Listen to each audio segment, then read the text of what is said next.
y para eso preparé una pequeña presentación que espero que les guste.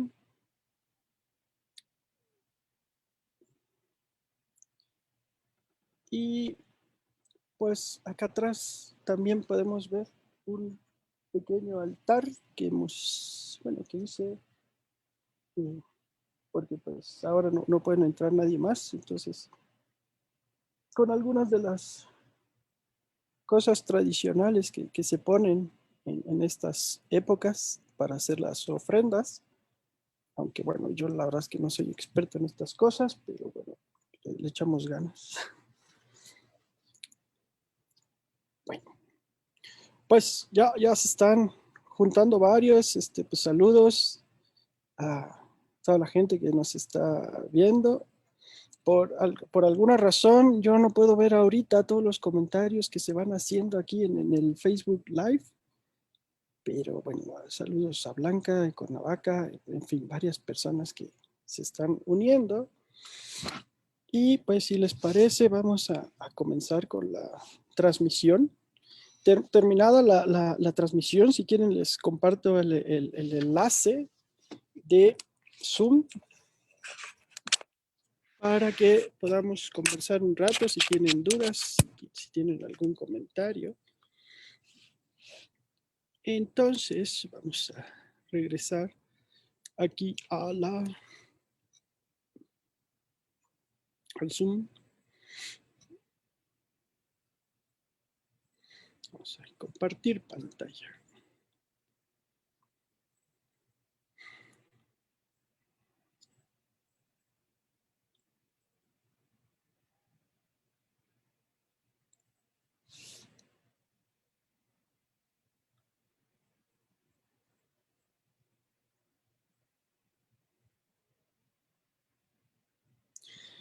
Bueno, pues espero que ya puedan ver.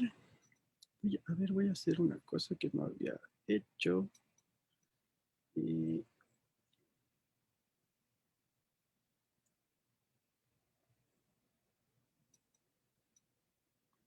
Mejor no, porque... Bueno, pues titulé esta charla como usos tradicionales de las orquídeas en, en las ceremonias tradicionales en Mesoamérica, y particularmente vamos a hablar un poco de la Aelia autumnalism, del otoño y de los muertos, que es un artículo que escribí hace varios años, que anda por ahí, y la idea es poderlo leer acá entre todos y hacer una lectura comentada sobre este tema.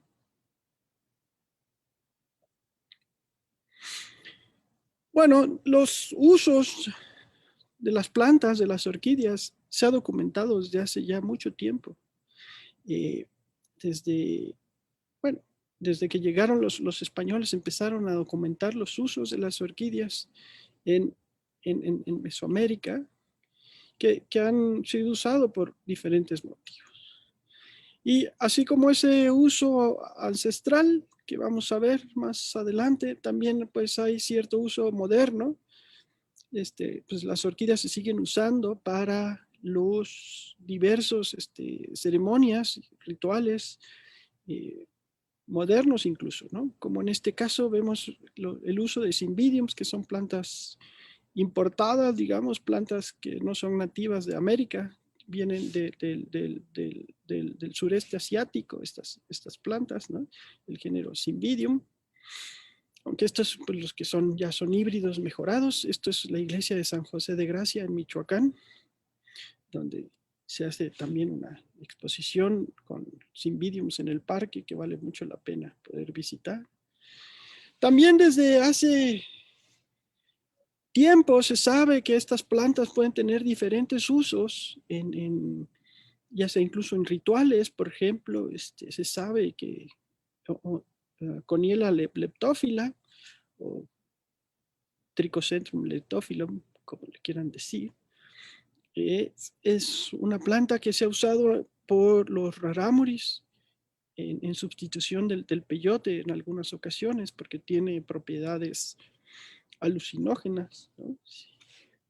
Y pues se ha visto que poco a poco también hay muchas orquídeas que se han usado para sacar compuestos químicos que pueden servir de uso medicinal, por ejemplo, ¿no? Bueno, pero nos vamos a enfocar nosotros en el uso más tradicional, sobre todo el uso de llevar las flores a los, bueno, sí, llevar las flores para utilizar las flores para los rituales o ceremonias más tradicionales, normalmente relacionadas con fines religiosos. Vamos a empezar, digamos, en un recorrido anual a partir de diciembre, que son, digamos, que son las fiestas donde se empiezan a utilizar las orquídeas. En este caso, pues para el 12 de diciembre ya saben que normalmente se festeja la Virgen de Guadalupe. Y en la localidad de Oaxaca, sobre todo en la villa de Juquila, Mije, se llevan flores a la iglesia, aunque también se usan pues para adornar las mesas o los sitios donde se reúne la gente. En este caso la Elia Dausoni, forma Dausoni. También en el estado de Oaxaca se utilizan muchas plantas, muchas especies de orquídeas y de bromelias y musgos, en fin, para adornar los nacimientos. Y pues todo el mes están utilizando básicamente flores de diferentes especies, como mencionaba, en este caso, Artorima erubescens, así las venden en el mercado, normalmente con el último pseudobulbo. Acá vemos cómo también venden esta Tillandsia usinoides, que es seleno, por acá otra Tillandsia, y en el fondo podemos ver las espigas de Artorima erubescens. Otra especie que se utiliza mucho por estas fechas es la Elia furfuracea. En la localidad de Tlaxiaco la conocen como Itandeca morada y también es muy utilizada. Y ambas especies, ¿no? Aquí vemos esta señora que en la mano lleva la Elia furfuracea y también unas espigas de Artorima.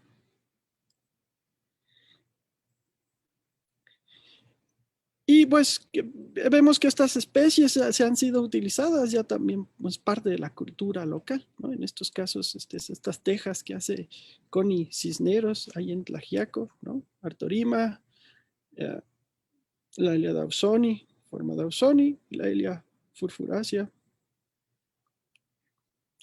Pasa en el sur, en este caso es Guatemala, para el 2 de febrero, que se festeja la Virgen de la Candelaria, pues se utilizan mucho estas flores de Guariante skinneri.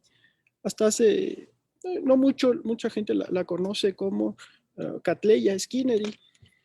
Como ven, esta especie florece en este mes primaveral, ¿no? Bueno, al inicio del año, en febrero. Y pues la gente va y corta manojos de flores y los lleva en las procesiones a la iglesia. Algo similar ocurre con esta otra especie que se llama la Elia superbiens. También esta tiene un periodo de floración quizá un poco más extendido, va desde diciembre hasta más de febrero. Y también se utiliza para estas fechas. Aquí otra vez vemos cómo se utilizan en Guatemala. Y bueno, en este caso para San Martín y Santa Catalina de Alejandría, perdón.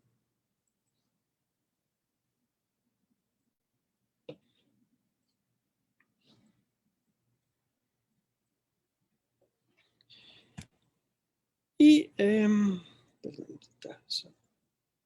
otra especie que se utiliza en este caso para el 3 de mayo es Oncidium sphacelatum. En este caso, pues sobre todo, solo utilizan las las inflorescencias. En algunos de los casos pasados vemos que utilizan la inflorescencia junto con el pseudobulbo porque así dura un poco más la floración. Pues ahí quizá habría un tema de investigación, poder ver si se pueden hacer soluciones Ringer o algún tipo de solución lo suficientemente isotónica con quizás azúcares para que duren más las flores y dejen de colectar los pseudobulbos. El Oncidium sphacelatum es una planta de clima cálido, entonces se utiliza más bien en las regiones costeras de Veracruz, normalmente para las celebraciones de la Santa Cruz, que es, bueno, acá normalmente es la fiesta de los albañiles, los trabajadores de la construcción.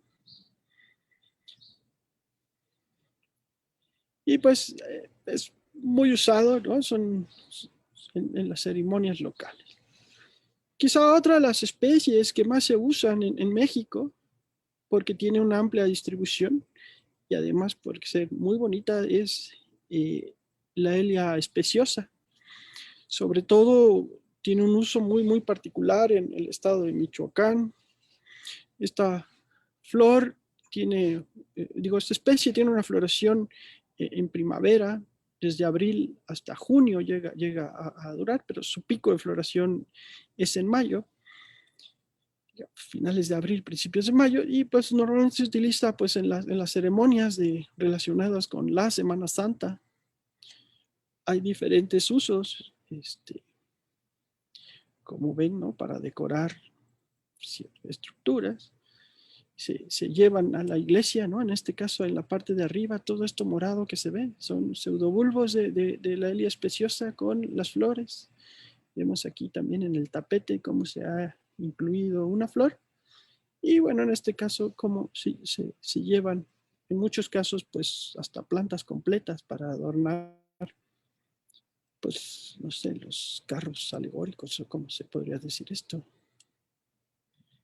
Pues llevan muchas flores a las iglesias y eso pues quizá no es tan bueno para la salud de las poblaciones de las especies, pero pues ahí está. También en algunas localidades, en este caso en Penjamillo, en Michoacán, para las fiestas de la Santa María, el 30 de mayo hacen estas estructuras que les llaman palmas, ¿no? Todo eso morado son flores de orquídeas, de la Elia especiosa, pues las hacen una procesión por las calles del pueblo con estas flores y arriba ponen hojas aparentemente de alguna sotol, la nolinácea. Otra especie que también es muy usada para estas fechas es Prostekea karwinski, que también en la región de Tlaxiaco la conocen como Itandeca amarilla.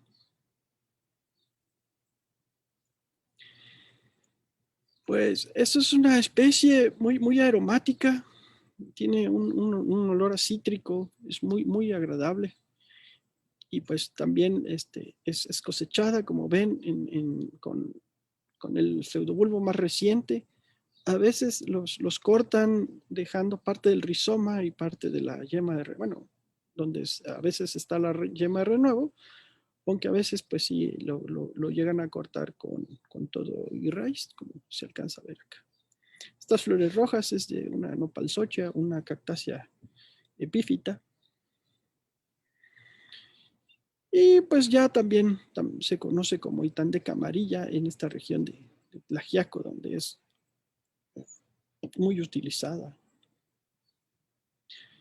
Esta otra especie se llama Sobralia macranta, se utiliza también en el centro de Veracruz. Esta es, normalmente la gente lleva, en este caso es Coatepec, y la gente lleva las flores a las iglesias cuando están en flor las plantas, que normalmente esto es para julio, es en la época de lluvias, julio, agosto. A veces llegan hasta septiembre y las usan para las festividades de San Jerónimo, que es el patrono de Coatepec. Pero en este caso, pues no digamos, la gente lleva las cañas, nada más la parte de arriba, de tal forma que toda la masa de raíz, que es donde tienen las reservas de alimento de esta planta, pues pueden rebrotar con el tiempo, ¿no? Al año siguiente vuelven a producir tallos, y muchas de las flores que llevan son plantas cultivadas, porque las plantas son de difícil acceso, normalmente crecen en barrancos y esto. Pues siguiendo nuestra cronología, llevamos al mes de noviembre, el 1 y el 2 de noviembre, que es cuando se celebran las festividades de muertos. Es un poco el tema del día de hoy. Y una de las especies que se utilizan para estos fines es la Elea anceps, que incluso se conoce localmente, igual en el centro de Veracruz, como lirio de todos los santos. Se utiliza en los altares. Normalmente, pues, en estos casos son plantas cultivadas y ya solo llevan las inflorescencias. Una especie muy cercana es esta otra que se llama la Elea dawsoni, forma chilapensis. Esta igual se utiliza mucho para estas fechas de Día de Muertos, 1 y 2 de noviembre, en la región de Chilapa, en el estado de Guerrero. Igual llevan manojos de plantas a la venta, que son llevados pues a la iglesia o al cementerio. Ahí podemos ver cómo las ponen directamente sobre la tierra, y las flores amarillas y anaranjadas, que son flores de cempasúchil. En muchos casos las flores se desbaratan y se riegan los pétalos en el suelo. Y también en este caso son flores cultivadas en las villas, en los árboles, sobre todo en los mezquites, guamuchils y este tipo de árboles que la gente luego tiene en sus solares. Una especie que se utiliza junto con la Elea dawsoni, forma chilapensis, es esta otra que se llama Barkeria baneriana. También pues es llevada en grandes manojos, y pues básicamente flores que se ofrecen. Estas normalmente son de plantas cultivadas, lamentablemente no se cultivan mucho.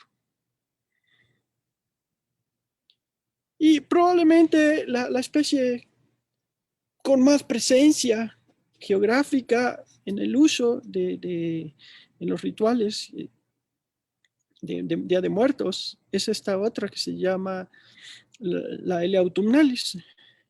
Aunque pues hay una celebración en este caso particular, que es a Cristo Rey, que se hace el último domingo del mes de octubre en el estado de Michoacán, donde, bueno, llevan estas flores para hacer tapetes, ¿no? Hacen flores, hacen adornos con los pétalos de estas flores en el piso, o incluso llevan las flores completas y sirven para adornar también. Pero su uso más extendido es el de ese para Día de Muertos, el de esta especie. Bueno. Acá voy a hacer un paréntesis que tiene que ver con la conservación. Quizá estamos viendo cómo hay un excesivo uso, quizá podríamos decir, ¿no? Un uso indiscriminado de algunas de las especies. Pero tiene, digamos, ahí existe otro lado de la moneda. El que la gente le dé valor al bosque porque provee un servicio, en este caso las flores, pues eso hace que la gente conserve el bosque, que conserven los árboles, porque saben que ahí crecen las orquídeas. Entonces, pues si se puede generar cierta cosecha de flores a cambio de mantener el bosque. Y en este caso, pues sí vale la pena señalar que ha habido algunos estudios sobre el posible uso racional de las orquídeas. En este caso, por ejemplo, pues, de las que se caen, pueden ser rescatadas. Y curiosamente, a pesar de que, por ejemplo, la Elia speciosa es una de las especies que más se utilizan, pues se acaba de ver hace relativamente poco que a pesar de la gran cosecha de especies, de flores que se hace, que a veces dañan un poco a las plantas y tardan en volver a florecer, pues de alguna manera todavía tienen una gran variabilidad genética. Entonces, bueno, hay cierta resistencia en las poblaciones, ¿no? Pero de todos modos, sí, no hay que confiarse porque algunas enfermedades pueden ser transmitidas con los instrumentos con el que cortan las flores, ¿sí? Y algunos de los virus, por ejemplo, no necesariamente están asociados con solamente a las orquídeas. Por ejemplo, el virus del mosaico del tabaco, pues crece en muchas plantas y puede ser metido a orquídeas del campo, porque evidentemente no se esteriliza esa herramienta de corte. Aquí en este caso vemos cómo a veces hacen los cortes, en este caso en la Elia speciosa, ¿no? Llegan a cortar la mitad del pseudobulbo nada más, de tal manera que pueden permitir el rebrote del tallo, pero normalmente esos rebrotes no son tan vigorosos, ¿no? A veces se llegan a podrir también si hay un ataque patógeno. Entonces, pues digamos que lo que estamos viendo es que sí está bueno que se mantengan las tradiciones, pero yo creo que hay que pues, hacerlos un poquito más razonablemente, ¿no?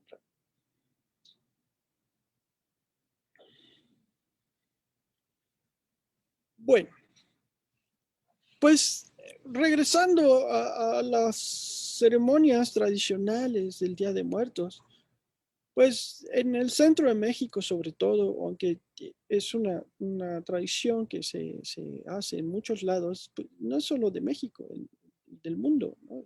En el general, eh, pero en México hay esta costumbre de poner altares con algo de comida, que normalmente se pone lo que le gustaba al difunto.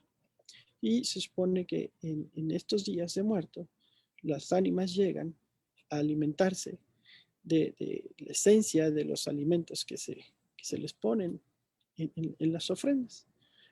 Y pues en el México tradicional esto va asociado con frutas, pan, algo de mole, en fin. La, la tradición de Día de Muertos pues se remonta en el México prehispánico con ceremonias relacionadas con la cosecha. Pero pues a la llegada de los españoles se buscó, se hizo un sincretismo de esas tradiciones con pues las fechas que se conocen, ¿no? Del 1 de noviembre, el Día de Todos los Santos, que normalmente se dedica a los muertos pequeños, a los niños, y el 2 de noviembre es el Día de los Fieles Difuntos. Es el Día de los Muertos tal cual. En el México prehispánico, habría que decir, no, la gente no se iba al cielo. Esta idea de que nos vamos al cielo, pues es una idea básicamente eh, católica, pues, ¿no? En, o judeocristiana, podríamos decir, ¿no? Acá en México, pues, lo que veían los antiguos pobladores es que en la época de lluvias, las hierbas brotaban del suelo, la vida venía del suelo, ¿no? Así sembraban el maíz y el maíz brotaba junto con hierbas, ¿no? Y todo reverdecía, pero reverdecía de abajo hacia arriba. Y en la época, al inicio de la época seca, toda esa masa verde, toda esa vida que se había generado, todo, se iba secando y se iba absorbiendo hacia la tierra de nuevo. Entonces se entendía este ciclo, pero lo que ellos llegaban a percibir es que lo vivo se iba de nuevo a la tierra. Y entonces suponían que adentro de la tierra estaba esa fuerza vital. Y a eso lo conocían como el inframundo. De tal forma que después de morir, las personas retornaban al centro de la tierra, al inframundo, pues, ¿no?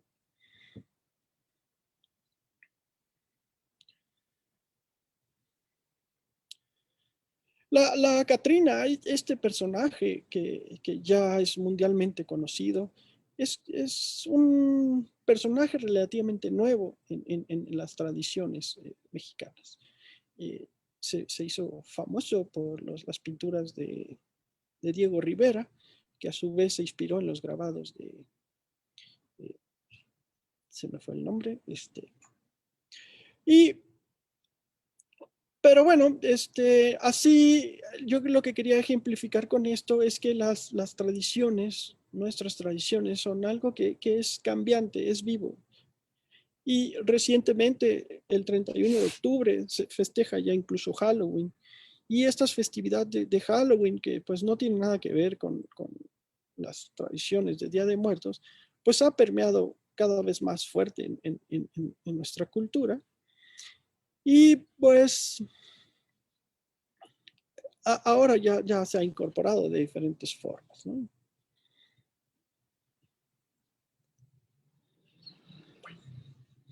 La idea de que la muerte puede ser algo alegre, pues es algo que viene de nuestra cultura, ¿no? O sea, no verla necesariamente como ese sentimiento de pérdida, de pesar, sino que de alguna forma la gente regresa a un lugar mejor, o se va a un lugar mejor, ¿no? Y va a vivir eternamente. Pues es esta idea, cada quien es libre de pensar lo que quiera, es algo que se ha asociado pues prácticamente en todas las culturas del mundo de diferente forma. Y lo que estamos viendo es que, bueno, no necesariamente es un, algo para estar triste. Entonces acá en México pues hay cierto, aunque digo, sí se lamenta, pero de alguna forma sí se trata de recordar con cierta alegría a los muertos, ¿no? Bueno, algo que por ahí es parte de la tradición está en este pensamiento de que la muerte no es súbita, sino que es una transformación gradual hasta desaparecer. En el México prehispánico, pues si la gente no te recordaba, entonces sí te ibas, definitivamente te esfumabas. Si la gente te recordaba y hacía cosas para recordarte y festejarte, pues tenías más oportunidades de llegar al paraíso. Entonces, pues quizá de ahí también es ese fervor por los días de muertos, porque es una buena oportunidad para recordar a los seres queridos. Y en muchos casos, pues los altares evidentemente van dirigidos a una persona con sus fotografías. Bueno, eh,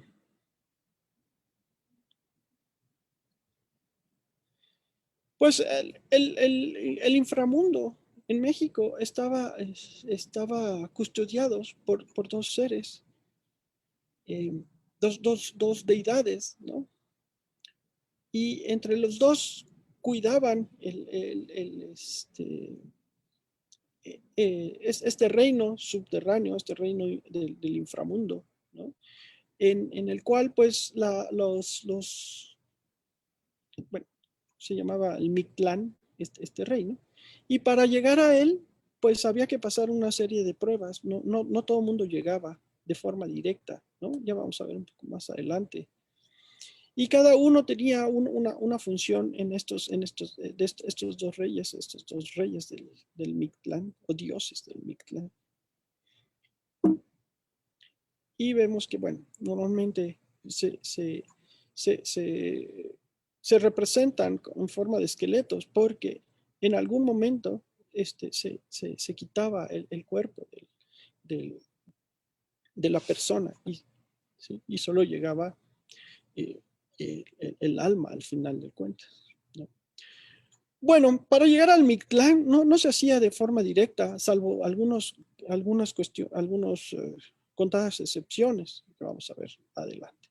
Pero tenían que pasar las almas 9 niveles y esto podía durar 4 años, ¿no? No vamos a entrar en detalle de todas estas etapas, pero me parece interesante que, por ejemplo, para la primera había que cruzar un río y la única forma era a través del Dioxolotl, que es al fin de cuentas un xoloscuincle, un perro, y se tenía que ser además un xoloscuincle pardo, no de otro color.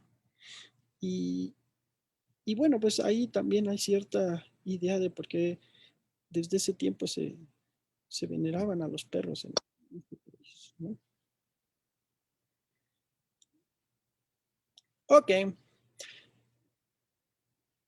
pues les comentaba que el día de hoy lo que quisiera hacer, además de esta pequeña revisión para entender un poco del Día de Muertos, es hacer una pequeña lectura comentada de un artículo que ya escribí hace muchos años y pues quizá ahora, viéndolo bien, pues se pudo haber mejorado en muchas cosas, pero bueno, lo podemos ir comentando de algunos puntos. Espero que no esté muy aburrido.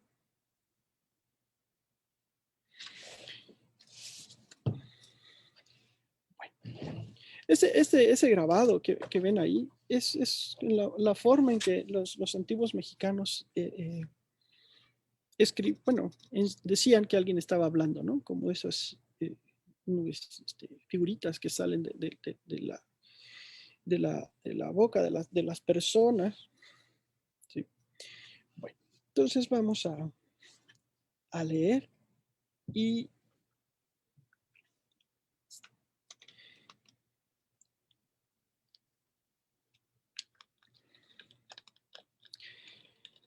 bueno, el artículo o la nota esta empieza así. Esta historia, los cerros se la contaron al viento.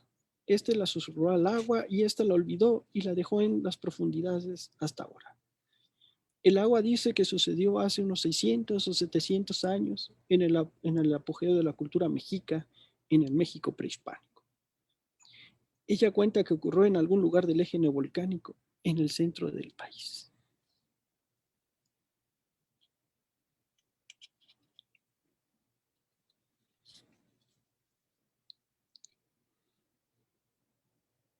Toda, a ver, un segundito. Sí, esto se saltó una diapositiva.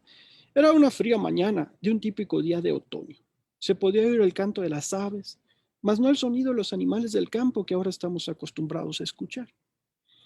En este rincón del mundo todavía no se conocen ni las gallinas, ni las vacas, ni las ovejas, tampoco a las bestias de carga, ni nada que haya venido del viejo mundo. No había ni arroz, ni bananas, ni cítricos, ni avena, etc. Y probablemente tampoco se conocían las papas y algunos otros alimentos de origen sudamericano. En ese territorio la vida es muy dura. Las estaciones marcan el ritmo de la vida en todos sus aspectos. En este temprano otoño, el bosque todavía está verde, pero algunas de sus hojas de los árboles se están marchitando y pronto caerán.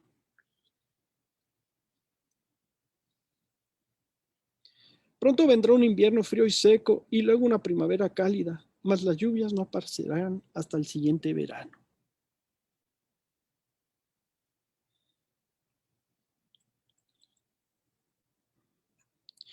Todavía hay algo de bruma en el campo y a lo lejos se observan unos pasos presurosos que llevan a una venerable anciana a lo alto del cerro. La señora sube por un empinado sendero rumbo a un encinar. Va en busca de la flor más bonita que su tierra produce en esta época. Y ella sabe dónde encontrarla, allá en las ramas de los árboles añosos.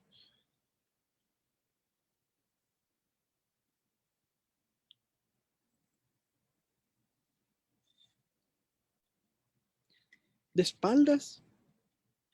A la señora se le ven caer 2 trenzas de pelo de su cabeza. Esas trenzas desaliñadas van subiendo poco a poco hasta encontrar la autoxotl o flor de encino. Ella también sabe que se le conoce como Chichitepexacuxochitl o flor roja de pegamento de los cerros.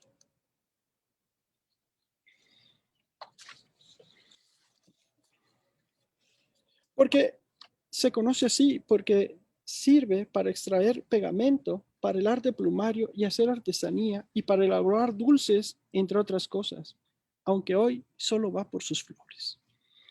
Acá habría que señalar que primero, en México prehispánicos, pues no había gallinas, no había huevos, al menos no de la forma que uno ve ahora para todo el desayuno. No había leche, no había muchos de los alimentos que usamos frecuentemente y eso pues seguramente hacía la vida más dura y además pues más fuertemente estacional en el sentido de no había las facilidades para regar plantas.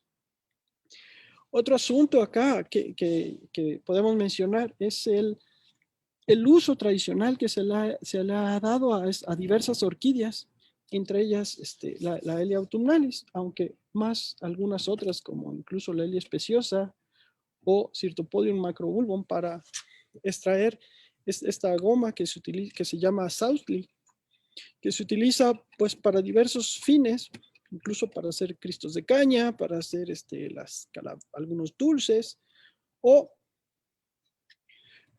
para, en este caso, el arte plumario. Y recientemente se están haciendo estudios para restaurar textiles. Bueno, seguimos con la lectura.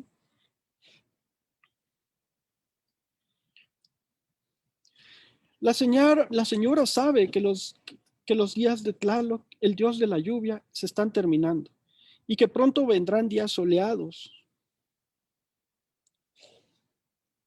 Estos son los días de Huitzilopochtli, el dios de la guerra.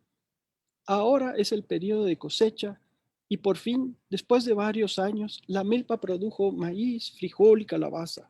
Este año Tlaloc fue generoso.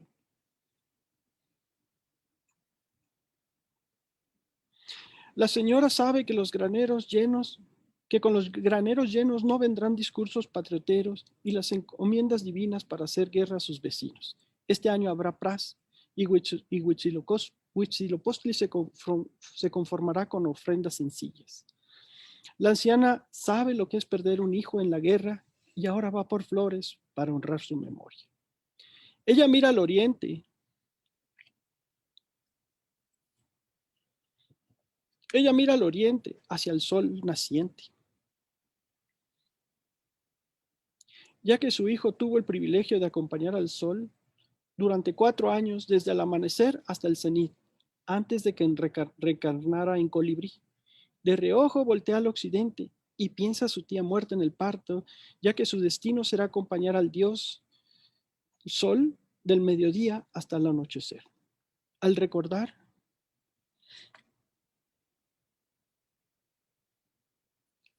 al hijo, la trenza de pelo oscuro siente un pensamiento de orgullo.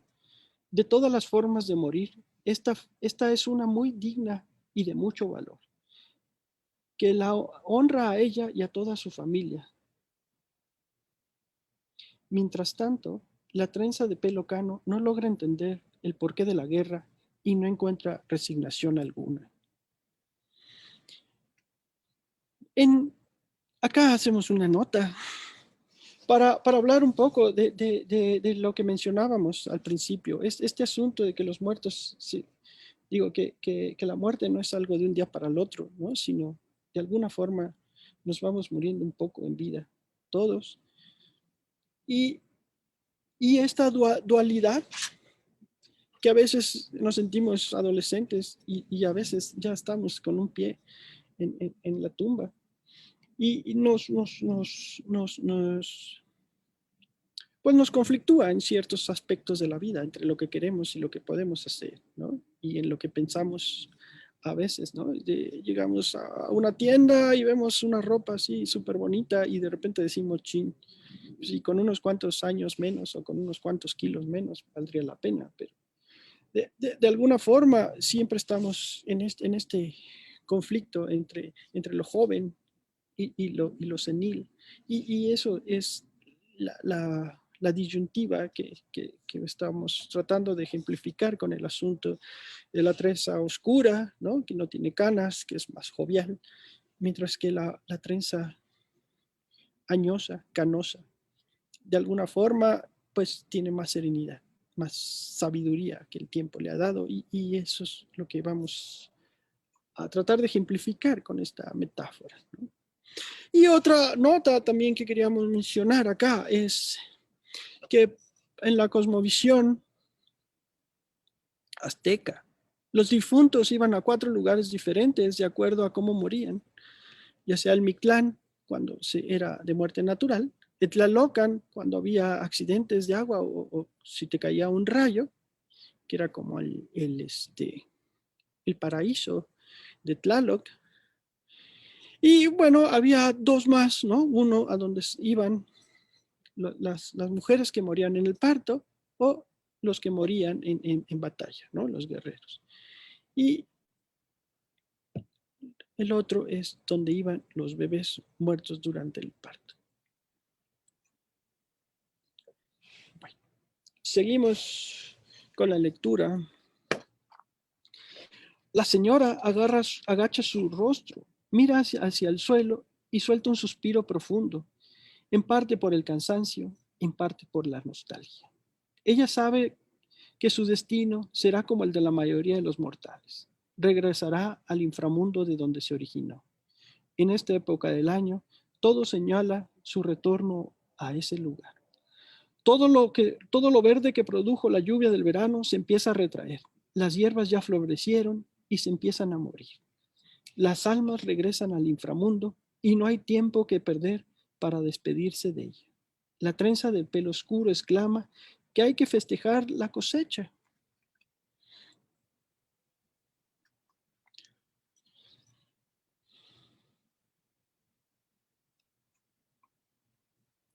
La trenza del pelo oscuro exclama que hay que festejar la cosecha, que no solo de maíz y agua vive el cuerpo, también es bueno celebrar.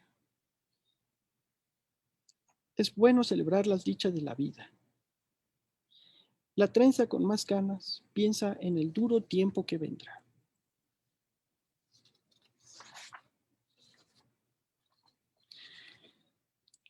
La señora logra encontrar las preciadas flores en una planta situada en una rama baja. Se acerca y la observa. Es la misma planta que ha visitado durante años anteriores. La anciana sabe que estas plantas cada año producen un camotito y sabe que de cada camote sale una inflorescencia. La doña observa la planta con cuidado y puede ver que el pseudobulbo de este año es más grande que los anteriores. Fue un buen año, exclama la doña para sí misma, pero también observa los anteriores, unos pseudobulbos más pequeños y arrugados. La señora recuerda esos años malos, de hambruna y de guerra, que también la han marcado en sus entrañas. Ella corta las flores, mas no se va sin dejar pasar su mano suavemente por toda la planta. Las arrugas y cicatrices de su mano rozan las propias de la planta. En un instante es que funciona 2 historias de vida plena. La trenza más oscura piensa que con el roce de la mano, la doña dice hasta luego. Supone que la planta tendrá un nuevo año para reinventarse, otra oportunidad para crecer y para florecer mejor que nunca. La trenza con más canas piensa,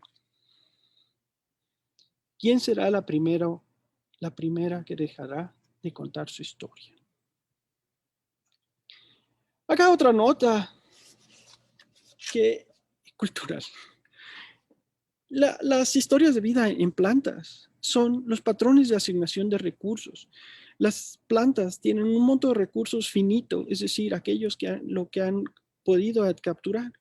Y eso no se puede invertir el 100% a las tres opciones, ¿no? Sería el 300% y eso no existe. Entonces ese 100% que tiene de recursos, cada planta decide invertirlo, ya sea al crecimiento, a la sobrevivencia o a la reproducción. Pero cada especie asigna de forma diferente. Hay plantas que, por ejemplo, que le invierten todo al crecimiento y a la reproducción, pero no sobreviven, ¿no? Como las plantas anuales, por ejemplo. En cambio, el otro extremo, pues son las cactáceas, por ejemplo, ¿no? Que van creciendo muy poco a poco, pueden vivir mucho tiempo y eventualmente si tienen recursos suficientes se pueden reproducir. Esas plantas pues le apuestan mucho a la supervivencia, ¿no? Solo si llueve bastante, pues crecen y si llueve mucho más, podrán reproducirse. Y hay varios atributos o factores que determinan las diferentes historias de vida, la longevidad, por ejemplo, ¿no? Vemos, hay plantas que duran unas cuantas semanas, las plantas del desierto anuales, por ejemplo, y otras que pueden vivir más de 1000 años de diferentes formas. Y bueno, eso está de alguna forma codificado en sus genes. Cada planta a través de la evolución ha podido ir perfeccionando estos sistemas, ¿no? La edad a la madurez sexual, el número de eventos reproductivos. Hay plantas, por ejemplo, el maíz o muchas plantas anuales de cultivos florecen una sola vez y se mueren, ¿no? Hay otras como las orquídeas que cultivamos que pueden florecer mucho tiempo, ¿no? Entonces, cuando hablábamos de la historia de vida de la señora, es justamente eso, ¿no? Que las plantas han estado ahí expuestas a las inclemencias del tiempo, pero también, y eso las ha ido marcando, ¿no? Ya sea si granizaron, si se las comieron, si las mordió un animal, en fin, ¿no? Bueno, seguimos con nuestra lectura. La señora regresa con sus flores del cerro. Entra a la cocina y se pone a preparar la comida que más le gustaba a su hijo. El humo de ese viejo fogón a ratos desdibuja las trenzas que se mueven de un lado para el otro, entre rayos luminosos que se filtran por el entablado de la choza. Todo esto ocurre al mismo tiempo en que los olores de la comida se mezclan con el aroma dulce de las flores recién cortadas, generando una atmósfera mágica irrepetible. Dentro de los alimentos prehispánicos, pues como vimos, no había el pan, no había arroz, técnicamente no había gallinas tampoco, aunque probablemente pues usaban guajolotes o algunas otras aves silvestres como las chachalacas o patos, pues para hacer, por ejemplo, el mole o diferentes alimentos que se hacían.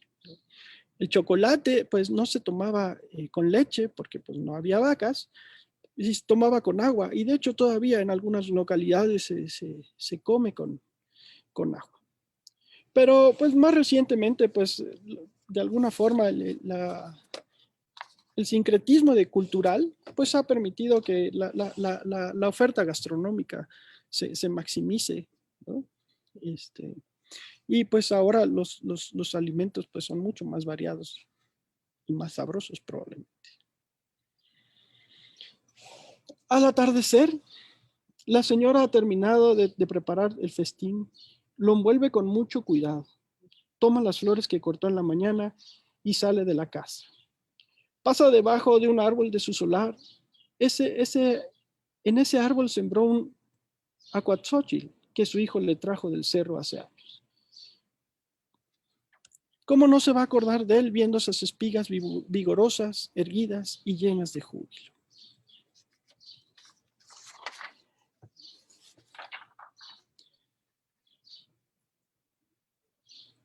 Ella recuerda el momento en que su hijo le trajo la planta. Ese mismo día ella la colocó y la amarró en el árbol.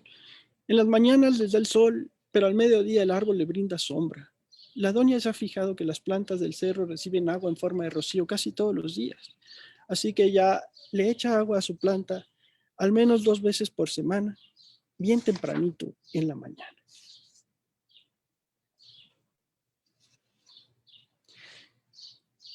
La planta que sembró es especial, no solo por ser el obsequio de su hijo, sino porque es de flores más grandes y oscuras respecto a las que se ven en el cerro.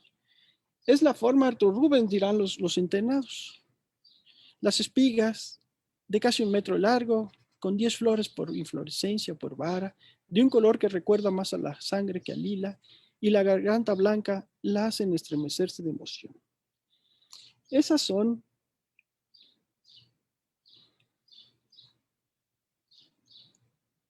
sus flores especiales. Para ellas son casi sagradas y esas no se cortan. La trenza oscura, una nota cultural, es que hay 3 formas reconocidas de la Helea autumnalis.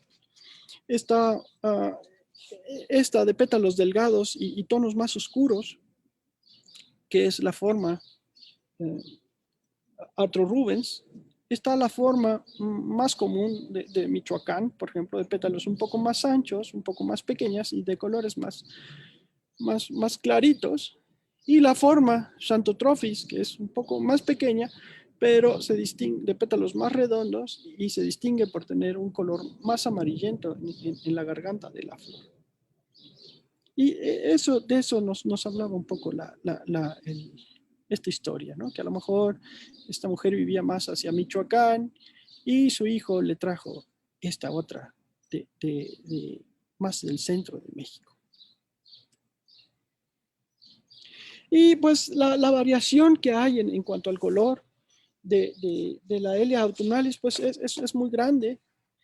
Además de esas variaciones geográficas, pues existen estas variaciones hortícolas, podríamos decir, o mutantes esporádicos que salen entre las diferentes formas y podemos encontrar flores de colores más claritos, como esta que podríamos decir delicata, ¿no? Para un Arthur Rubens, formas cerúleas, formas albas,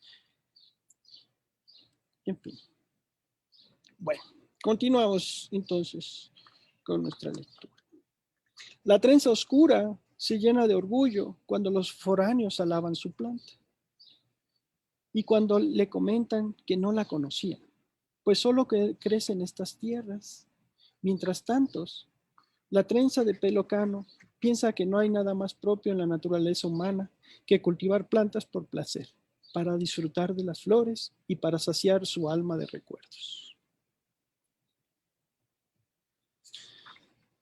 La señora se encamina hacia una loma en el valle donde la vista es más bonita, ahí donde se veneran a los muertos. La doña llega, limpia un poco y saca su itacate. Itacate es el almuerzo y todo lo que llevaba. Primero fue colocando cuidadosamente la comida, sacó el mole y de nuevo percibió su aroma de la mezcla de chile con chocolate. Posteriormente sacó el dulce de calabaza, luego vertió un poco de pulque en una jícara y siguió así hasta terminar de colocar con la comida. Después volvió a sacudir y dejó caer suavemente las flores que llevaba. Pero no solo cayeron las flores. Las lágrimas contenidas durante toda la jornada brotaron desenfrenadamente por horas, mientras el sol se ocultaba en el horizonte.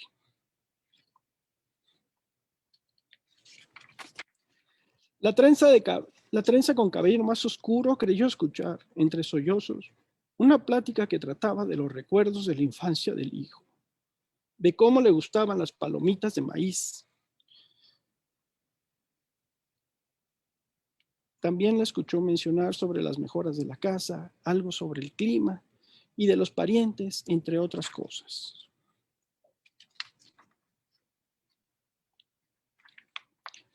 La trenza más otoñal sabe que solo había un mensaje, el mismo que he escuchado en las décadas anteriores. Para esta trenza, los sollozos y las flores simplemente decían una y otra vez, por favor, toma y llévate lo mejor de mí, porque nunca he dejado de quererte.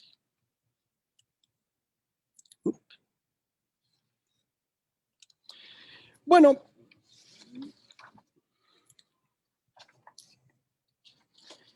pues esta transmisión está dedicado a todas las personas que han fallecido de COVID, particularmente al personal que labora en el sector salud. Y pues también quisiera agradecer a varias personas que han hecho posible esto. Pues bueno, a la gente de nuestra casa, de la DEGAPA, de la UNAM, por el financiamiento que nos han dado para el mantenimiento de las orquídeas aquí en el orquidiario. A todos los fotógrafos que voluntaria o involuntariamente nos han permitido ver estas imágenes, ¿no? En la medida de lo posible les he tratado de dar los agradecimientos, pero bueno, a veces es un poco complicado, me agarran las prisas o de pronto ya no sé ni dónde las saqué, pero de todos modos, pues gracias. Bueno, a mi familia por todo el apoyo, a Claudia por hacer los sombreros y a todos ustedes por su atención. Pues les recuerdo que nos pueden seguir por diferentes portales, ya sea en el Orquidiario Más, por que bueno, estamos transmitiendo, el de Orquídeas por Eduardo Pérez, en parte porque el Facebook tiene limitado el número de amigos que uno puede recibir en el perfil personal, y pues ha llegado a los 5,000, ya no se pueden aceptar más, así que abrí esta nueva página donde pues solo hablamos de orquídeas y así nos evitamos broncas innecesarias. Y algunas de estas transmisiones las he subido a un canal de YouTube donde las pueden encontrar y ver la repetición. Y pues de nuevo, muchas gracias. Y pues dejamos de compartir la pantalla y regresamos otra vez aquí al Zoom. Y vamos a ver, hacer una cosa también. Cerramos para poder estar por acá.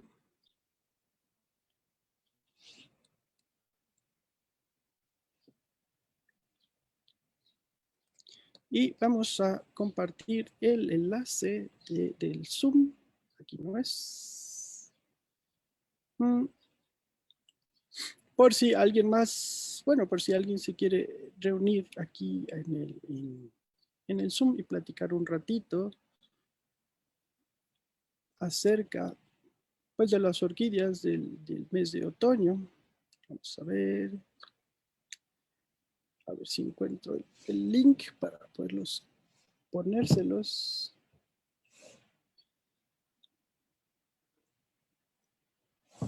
Justo cuando uno tiene prisa, la computadora se vuelve más lento, pero bueno,